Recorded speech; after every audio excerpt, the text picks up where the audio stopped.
안녕하세요. 김선환입니다. 이번 강의는 SI 기초편 총 9장 중 두 번째 장으로 시간 영역과 주파수 영역에 대해서 알아보겠습니다. SI가 신호의 품질을 유지하는 것이라고 지난 장에 말씀드렸는데요. 신호 품질을 바라다 보는 관점은 하나가 아닙니다. 그렇기 때문에 제일 먼저 신호를 바라보는 관점에 대해서 알아볼 필요가 있습니다. 우리에게 익숙한 신호를 보는 관점은 시간입니다.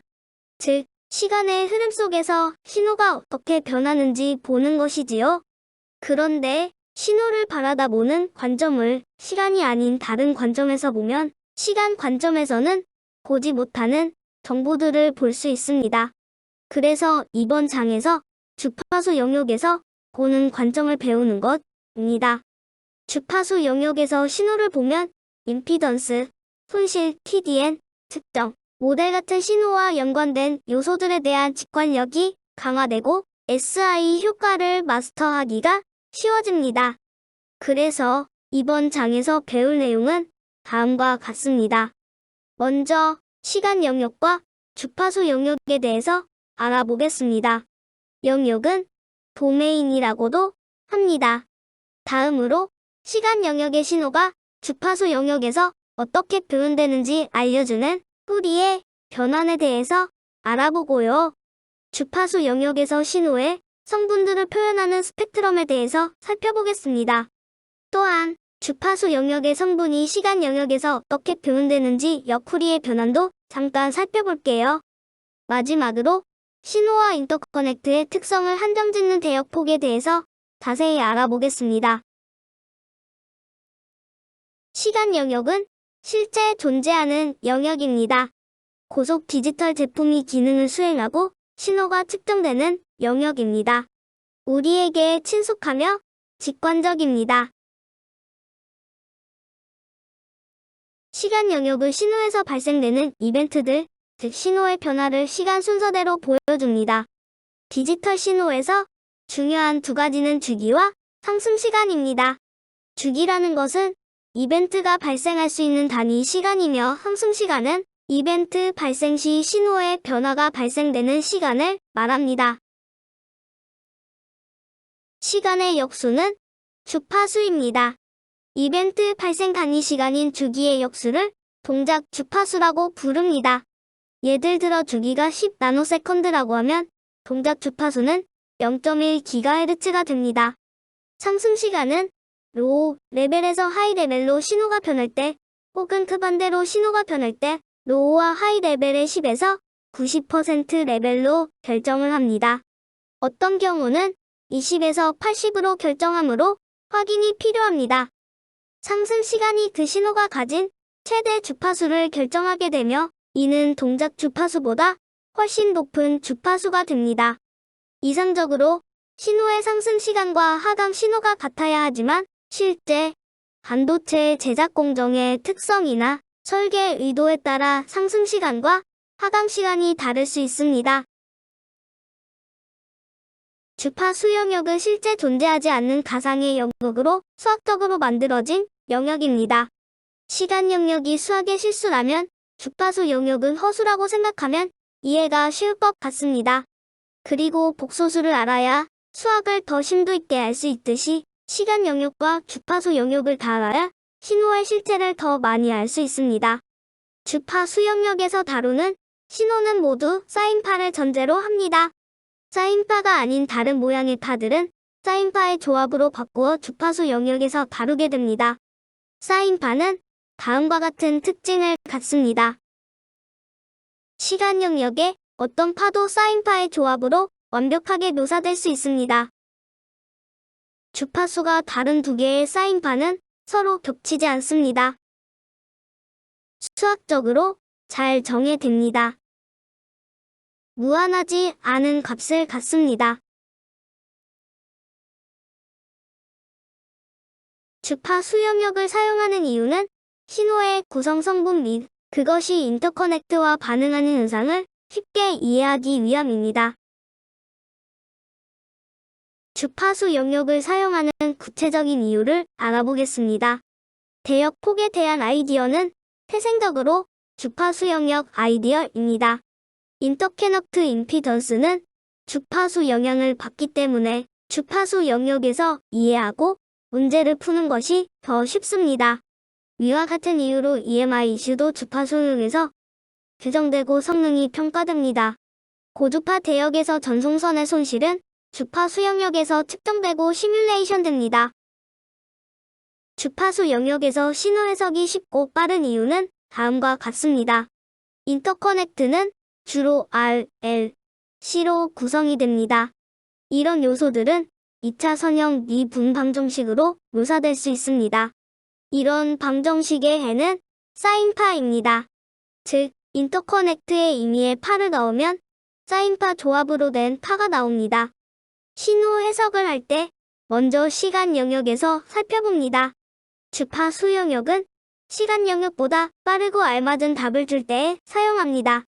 주파수 영역이라고 새로운 정보가 있는 것은 아닙니다. 두 영역은 같은 정보를 가지고 있는 같은 파형을 다른 관점에서 묘사하는 것뿐입니다. 풀이의 변환에 들어가기에 앞서 사인파가 시간 영역과 주파수 영역에서 각각 어떻게 표현되는지 살펴보겠습니다. 사인파는 시간 영역에서 그림처럼 표현됩니다. 시간에 따라 변하는 크기를 갖습니다. 크기는 전압으로 생각해도 될 것 같습니다. 같은 사인파가 주파수 영역에서는 오른쪽 그림처럼 표현됩니다. X축이 시간에서 주파수로 바뀌었습니다. 시간 영역에서는 주기가 사인파의 특성을 결정하는 중요한 요소입니다. 주파수 영역에서는 주기가 주파수로 변환됩니다. 주파수 영역에서 사인파를 표현하는 세 가지는 주파수, 크기, 위상입니다. 주파수는 토당 사이클수 F로 표현될 때도 있고 토당 라디안수로 표현될 때도 있습니다. 위상은 시간축에서 주기의 시작을 나타냅니다. 주파수 영역에서는 사인파를 표시할 때 위상은 빼고 주파수와 크기로만 사인파를 묘사합니다. 단지 두 개의 값으로 사인파를 묘사하기 때문에 많은 시간과 전압 좌표 값으로 이루어지는 시간 영역보다 훨씬 간단하게 사인파가 묘사됩니다. 다양한 주파수가 신호에 존재할 때 그 주파수 크기들의 집합을 스펙트럼이라고 합니다. 시간 영역에서 파형들은 특정 스펙트럼 패턴을 갖습니다. 이 스펙트럼 패턴을 계산하는 유일한 방법이 후리의 변환입니다. 앞에서 신호가 시간으로 표현될 수 있고 주파수로도 표현될 수 있다고 하였습니다. 시간으로 표현된 신호를 복소수 범위로 정의하고 이것을 적분하면 주파수의 복소함수가 됩니다. 이렇게 얻어진 주파수 복소함수의 절대값은 원래 함수를 구성하는 주파수 성분의 양을 나타내고 편각은 기본 사인 곡선과 위상차를 나타냅니다. 역후리의 변화는 후리의 변환의 반대 정도로 생각하시면 될 것 같습니다.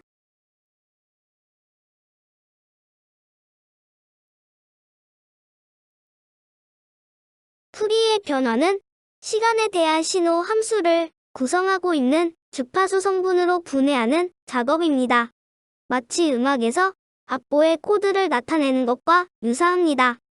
시간 영역에서 모든 파형은 단지 다양한 짧은 펄스 파형으로 생각할 수 있습니다. 또한 시간 영역에서 파형은 불연속 점들의 연속으로 표현되고 유한한 시간에서 측정이 됩니다. 왼쪽 시간 영역 그림은 1V, 1나노초의 주기를 갖는 파형이 반복된다고 가정을 합니다. 여기서 정밀한 표현을 위해 대략 1000개 정도의 포인트가 사용되었습니다. 오른쪽 주파수 영역 파형은 왼쪽과 같은 신호를 묘사합니다. 사인파의 집합으로 표현되었습니다. 각 주파수 성분은 크기와 위상을 갖습니다. 1GHz가 가장 큰 성분을 갖고 있으며 고도파로 갈수록 크기가 크게 감소합니다. 이 신호에서는 네거티브 없이 포지티브한 전압 값만 갖기 때문에 DC 성분도 큰 것을 볼 수 있습니다. 후리의 변환을 하기 위해서 시간 영역에서 관찰하고자 하는 신호가 관찰 범위 밖에서 같은 패턴으로 반복한다고 가정합니다. 시간 영역에서 어떤 파형이 어떤 시간 동안 0에서 t까지 반복되는 부분이 없는 것처럼 보일 수 있지만 실제는 반복되는 패턴일 수 있습니다. 이 경우 주파수 f는 t분의 1이 됩니다. 이렇게 시간 영역에서 반복되는 주파수는 f로 표시합니다. DFT라는 것은 신호가 디지털 신호, 즉 이산 신호일 때 뿌리의 변환을 말하는 것으로 특정 주파수 값들만 존재하게 됩니다.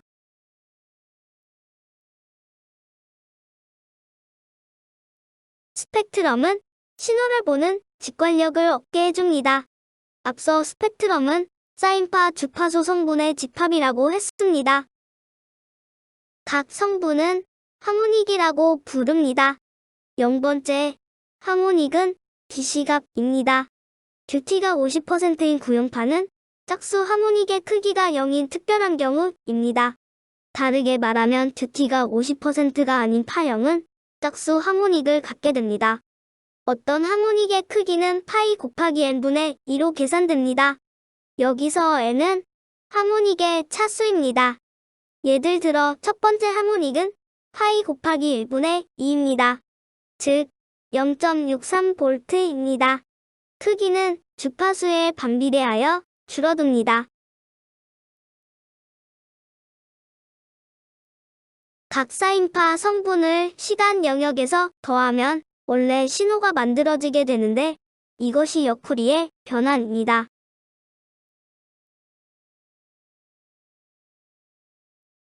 이때 얼마나 많은 하모닉까지 더해야 원래 파형과 모양이 충분히 같을까요? 제일 위에 줄을 보면 첫 번째 하모닉까지 더한 경우입니다. 그냥 사인파 모양입니다. 두 번째 줄은 세 번째 하모닉까지 더한 경우입니다. 대략 구형파 같기는 하지만 1과 -1 레벨 근처의 출렁임이 너무 큽니다. 세 번째 줄은 다섯 번째 하모닉까지 더한 경우입니다. 1과 -1 레벨 근처에서 출렁이지만 그래도 제법 구형파와 비슷합니다. 일곱 번째 하모닉까지 더하면 좀 더 구형파 같이 됩니다. 더해지는 하모닉이 많을수록 원래 파형 모양에 가깝게 될 것입니다. 그러나 판단을 내리는데 문제가 되지 않는다면 계산 시간을 절약하기 위해서 5에서 7번째 하모닉에서 타협하는 것이 좋을 것 같습니다. 시간 영역에서 파형의 특징을 적절하게 근사할 때 포함될 필요가 있는 가장 높은 사인파 주파수를 대역폭이라고 합니다. 즉, 스펙트럼에서 유의미한 가장 높은 사인파 주파수 성분입니다. 대역폭 이상의 주파수는 편의를 위해 무시할 수 있습니다. 대역폭을 결정하는 주파수는 시간 영역에서 신호의 가장 짧은 상승 시간에 영향을 받습니다. 왼쪽 그림은 가장 널리 사용되는 PCB 자재인 FR4의 감쇄율을 보여줍니다. 주파수가 높아질수록 감쇄가 커지는 것을 볼 수 있습니다. 주어진 조건, 즉 패턴폭 0.13mm, 길이 500mm, PCB에서 대략 1.3GHz에서 -3dB가 됩니다. 오른쪽은 해당 조건의 PCB에 50피코토를 갖는 신호를 입력으로 넣었을 때 출력으로 나오는 신호의 상승 시간을 보여줍니다. 600피코토로 상승 시간이 늘어났습니다. 이는 고주파 성분들이 감쇄되었기 때문입니다. 대략적으로 이런 조건에선 1GHz가 넘는 신호는 사용하지 않는 것이 바람직합니다. 여기서 말하는 1GHz는 동작 주파수를 말하는 것이 아니라 신호의 구성 성분 중 대역폭을 결정짓는 사인파의 주파수를 말하는 것입니다.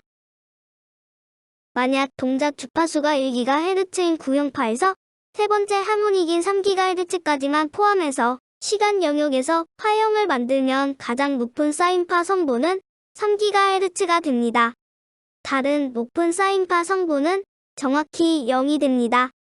만약 31번째 하모닉까지 포함시키면 대역폭은 31GHz가 됩니다.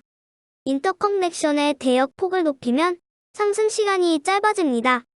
즉 입력 신호의 고주파, 성분 감쇄가 적어집니다. 반대로 대역폭을 줄이면 상승 시간은 길어집니다. 즉 고주파, 성분의 감쇄가 커집니다. 시간 영역 파형에서 신호의 상승 시간이 짧으면 주파수 영역에서 높은 대역폭을 갖습니다. 만약 스펙트럼의 대역폭을 줄이면 파형의 상승 시간이 줄어들게 됩니다. 대역폭과 상승 시간의 관계는 다시 만들어질 수 있는 양적 관계입니다. 합성된 파형에서 대역폭은 명확히 알 수 있습니다. 왜냐하면 파형이 특정 값을 갖는 사인파 성분으로 만들어졌기 때문입니다. 상승 시간은 시간 영역에서 측정될 수 있습니다. 그리고 상승 시간과 대역폭의 관계는 경험을 통해 아래와 같음이 알려져 있습니다. 대역폭은 상승 시간 분의 0.35입니다. 여기서 대역폭의 단위는 기가헤르츠이고 시간의 단위는 NS입니다. 예를 들어 RT, 즉 상승 시간이 1나노초이면 대역폭은 0.35GHz입니다. 만약 신호의 대역폭이 3.5GHz라면 신호의 상승 시간은 0.1나노초입니다.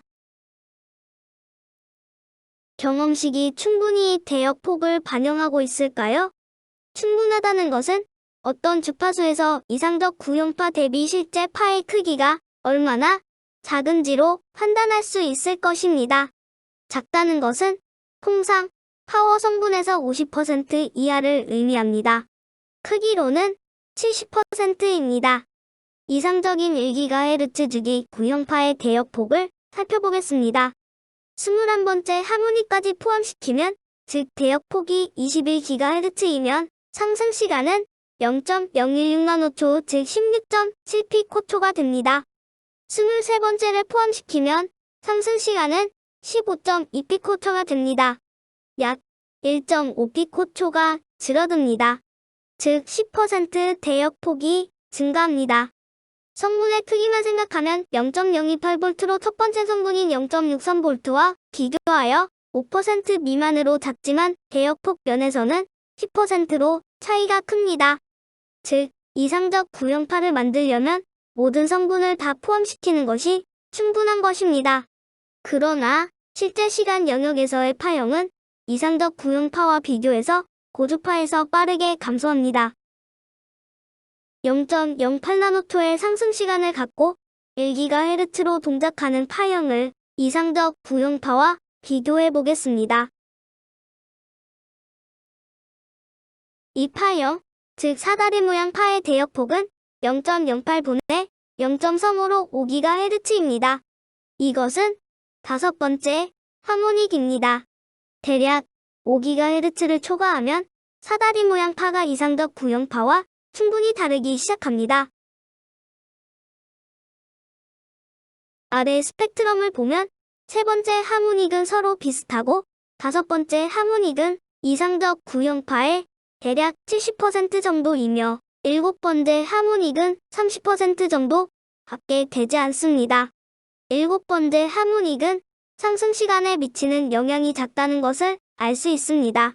따라서 사다리 꼴파의 최고 주파수 성분은 근사적으로 다섯 번째 하모닉으로 결정할 수 있습니다. 얼마까지의 하모닉이 충분한가는 몇 번째 하모닉에서 실제 파형이 이상적 구형파와 크기가 멀어지기 시작하는가와 같은 의미입니다. 클럭 주파수만 알고 상승 시간을 모를 때는 어떻게 대역폭을 결정해야 할까요? 클럭 주파수 자체는 대역폭을 알려주지 않습니다. 대역폭을 알려주는 것은 상승 시간입니다. 한때는 상승 시간을 주기에 10분의 1 정도로 생각하던 시절이 있었습니다.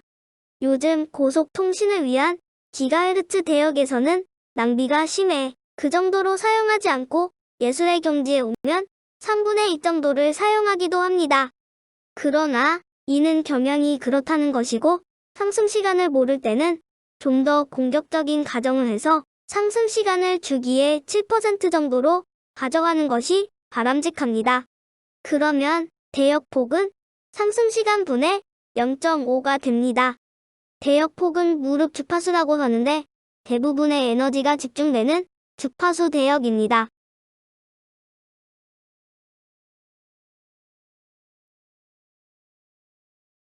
신호의 품질 관리를 제대로 하지 못하면 링잉이 발생하는데, 이렇게 링잉이 발생하면 링잉이 없는 신호에 비해서 대역폭이 10배 이상 커질 수 있습니다. 왼쪽 그림에서 빨간색 신호는 링잉이 없는 신호이고 파란색 신호는 링잉이 발생한 신호입니다. 이것들에 대한 스펙트럼은 오른쪽과 같습니다. 처음 세 번째 하모니까지는 두 신호의 주파수 성분이 비슷해 보이지만 더 높은 고조파에서 확연히 차이가 납니다. 여기서는 13GHz에서 엄청난 링잉 주파수가 보이고 있습니다. EMI에서 방사는 주파수에 비례해서 증가합니다. 따라서 품질이 잘 유지된 구형파보다 링잉이 발생하는 신호가 더 큰 EMI를 만듭니다. 다시 말하면 신호 품질을 좋게 유지하는 것은 EMI 문제를 최소화하는 길이기도 합니다. 앞에서 신호의 대역폭에 대해서 살펴보았습니다. 이제 모델의 대역폭에 대해서 알아보겠습니다. 모델의 대역폭은 그 모델의 행동을 정확히 예측할 수 있는 최고 사인 주파수를 말합니다. 지금 보는 그림은 칩의 본드 와이어를 나타낸 것입니다. 300mm의 길이를 갖고 높이가 25mm고 파는 그 아래로 10mm입니다. 이것을 R과 L의 직렬 조합으로 모델링한 것이 오른쪽 그래프입니다. 대략 2GHz까지 근사됩니다. 따라서 곤딩 와이어에 대해서 R과 L로 묘사된 이 모델은 2GHz의 대역폭을 갖습니다. 2GHz가 넘는 주파수 성분을 갖는 신호는 이 모델을 적용하면 부정확한 결과를 얻게 됩니다. 그러나 2GHz보다 낮은 주파수 성분을 가는 신호에 이 모델을 사용하면 정확한 결과를 얻을 수 있습니다. 아래 그래프는 C를 추가해서 R, L, C로 와이어를 모델링한 것입니다. 이 경우 4GHz까지 정확합니다. 모델의 대역폭은 사용할 신호의 대역폭보다 커야 합니다. 그렇지 않으면 감쇄가 일어납니다.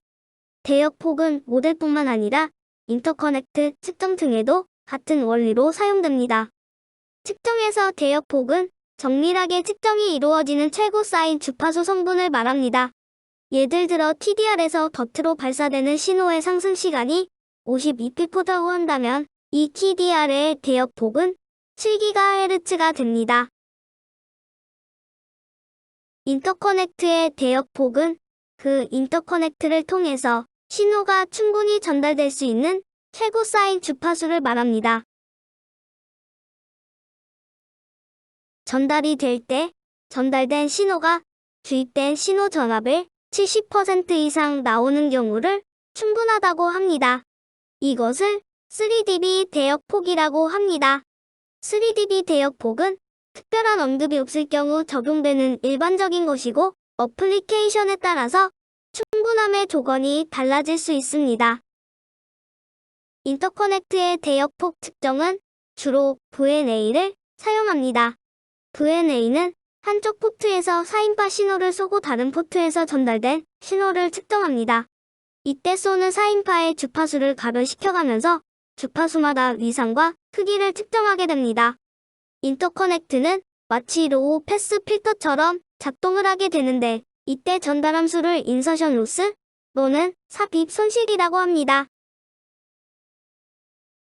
인터커넥트의 대역폭을 근사적으로 결정하는 방법은 인터커넥트에 이상적 구형파를 주입하고 어떤 4인파 성분이 전달되었는지를 보는 것입니다.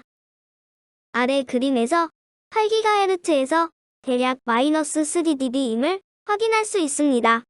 즉, 8GHz 사인파를 보내면 크기의 70% 정도 되는 신호가 전달되어 나옵니다. 1GHz 신호 같은 경우 거의 마이너스 0.5dB이므로 94%의 신호가 전달되어 나옵니다. 8GHz 이상 신호는 충분하지 못할 만큼 감소하게 됩니다.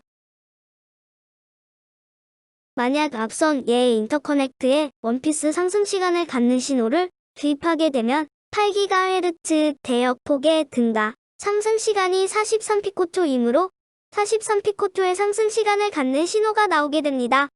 즉, 인터커넥트가 신호의 상승 시간을 느리게 만듭니다.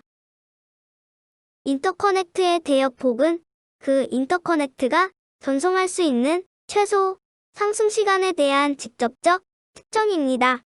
예를 들어 인터커넥트의 대역폭이 1GHz라고 하면 전송할 수 있는 가장 빠른 상승 시간은 350피코토입니다.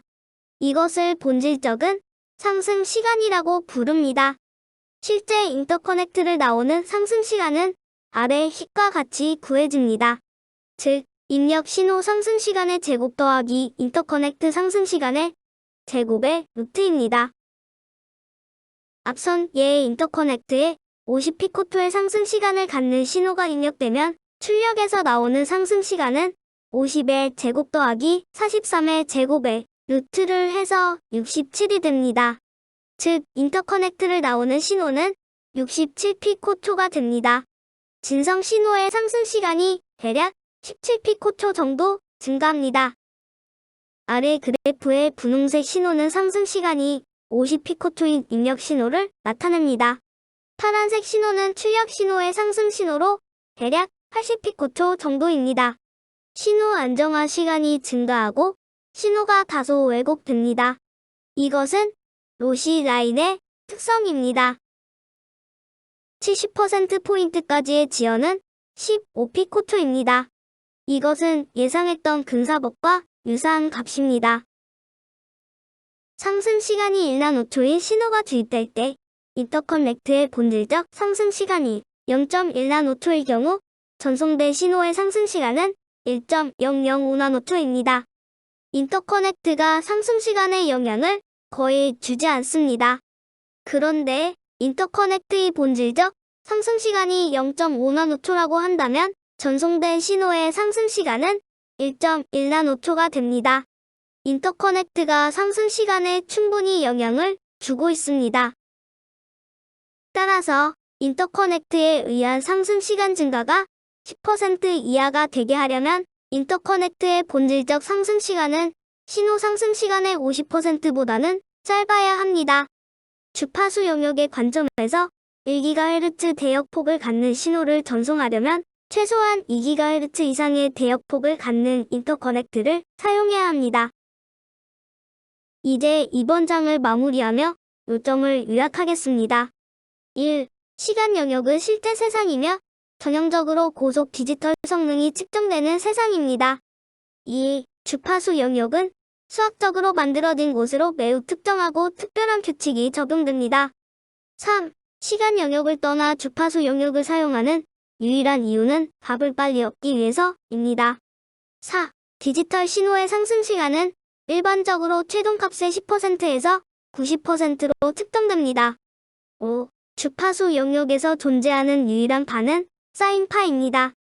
6. 푸리의 변화는 시간 영역의 파형을 사인파 성분을 가진 스펙트럼으로 변환합니다. 7. 이상적 구형파의 스펙트럼에서 크기는 주파수분의 1로 줄어듭니다. 8. 구형파에서 고주파 성분이 제거되면 상승 시간이 증가합니다.